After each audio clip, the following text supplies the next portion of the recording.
प्यारे बच्चों नमस्कार। आज हम पढ़ेंगे ट्वेल्थ क्लास एजुकेशन के सेकंड यूनिट का एक सब टॉपिक है aesthetic and cultural activities.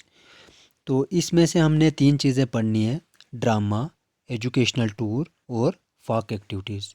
Aesthetic activities या कल्चरल एक्टिविटीज़ में हम वो एक्टिविटीज़ पढ़ते हैं जिसमें एक ब्यूटी एक्सप्रेस की जाती हो, क्योंकि aesthetics is the philosophical notion of beauty, इसको ये भी कहा गया, इसलिए हम वही चीज़ें पढ़ेंगे। पहली चीज़ आज हम डिस्कस करेंगे ड्रामा। तो ड्रामा तो आप सब लोगों को पता है कि ड्रामा होता क्या है। ड्रामा तो आप सभी लोगों ने टीवी पे देखा होगा। ड्रामा में बच्चे की दिमागी या हम बोल सकते हैं मेंटल, साइकोलॉजिकल, इमोशनल डेवलपमेंट होती है, जिसमें एक साथ बहुत सारी चीज़ें एक बच्चे को परफॉर्म करनी पड़ती हैं। एक्टर्स जैसे ड्रामा करते हैं उसमें बहुत सारी चीज़ें कोऑर्डिनेशन में की जाती है। कोऑर्डिनेशन में मतलब एक के साथ दूसरे का ताल्लुक होता है। तो इसी के साथ आज हमारा जो सेकंड यूनिट का ये सब टॉपिक है ड्रामा वाला, ये कंप्लीट करेंगे, आप ध्यान से सुनेंगे। और अगर कल्चरल एंड एस्थेटिक एक्टिविटीज़ की बात करेंगे तो कल्चर में तो आपको वे ऑफ लिविंग सबको ही पता है कि उठना बैठना, खाना पीना, पहनना, बातें करना, ये सारी चीज़ें कल्चर में आ जाता है हमारे।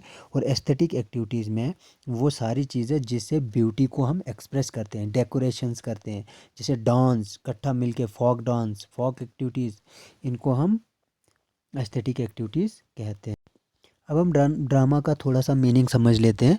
अगर आप इसको लिखना चाहोगे तो वीडियो को रोक कर लिख सकते हो। Drama is a mode of fictional representation. Fictional representation मतलब ख्याली।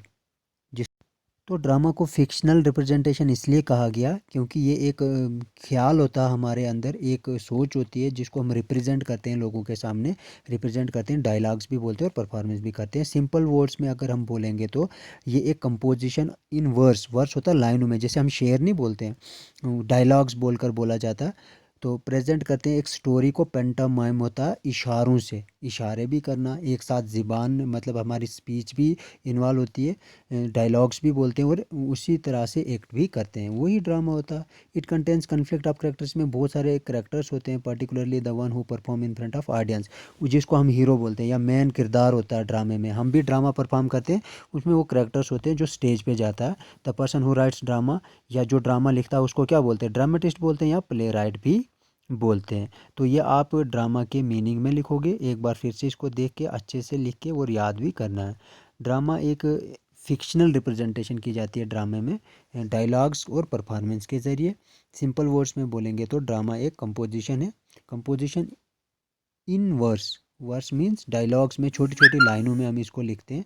प्रोज या प्रेजेंटिंग अ स्टोरी इन पेंटामाइम, एक स्टोरी को हम पेश करते हैं इशारों के ज़रिए, मतलब एक्टिविटीज़ के ज़रिए। तो इस चीज़ को आप लिख के ध्यान से थोड़ा याद करोगे। It contains conflicts of characters, इसमें बहुत सारे करेक्टर्स होते हैं जो अपना रोल प्ले करते हैं। अब ये याद रख सकते हो, पर्टिकुलरली द वन, हम खास तौर पर उसी पे फोकस किया जाता है जो स्टेज पे मेन रोल प्ले करता है। ड्रामा या dramatisation is synthetic art. Synthetic art इसको बोलते हैं कि इसमें बहुत सारी चीज़ों को एक साथ पेश करना होता है, डायलॉग्स को, एक्टिविटीज़ को, जैसे इसमें इन्वॉल्व पर्पजिव कोऑर्डिनेशन। कोऑर्डिनेशन तो दोनों का तालमेल होना चाहिए, हमारी स्पीच जो मुंह से बोलेंगे वो, और मसल्स जो हम एक्टिविटीज़ करेंगे of the body, combined with the sense of rhythm, दोनों के साथ एक रिदम होना चाहिए।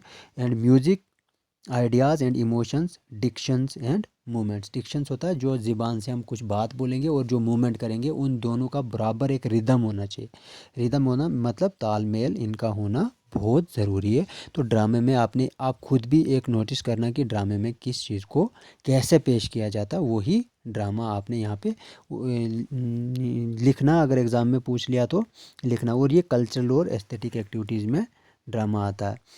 तो इसके अलावा इसकी ड्रामे की आपको अगर पूछ सकते हैं तो इसकी इम्पोर्टेंस पूछ सकते हैं कि ड्रामा की इम्पोर्टेंस क्या है। इम्पोर्टेंस को आपको पता है, ये अहमियत क्या है। इम्पोर्टेंस अगर हम इसको देखेंगे तो अभी मैंने कहा एक बच्चे का दिमाग तेज़ होता है, ठीक है, जो चीज़ काफ़ी टाइम से अंदर ही अंदर बंद रहती है, जज्बात, वो खुल के बोलने का मौका मिल जाता है। जो लड़का ड्रामे में पार्ट या प्ले करता है, मेन एक्टर होता है, तो वो इमोशनली जो इमोशंस, पेंट अप इमोशंस जिनको हम बोलते हैं, पहला ही पॉइंट है इमोशनल एंड साइकोलॉजिकल इंपॉर्टेंस।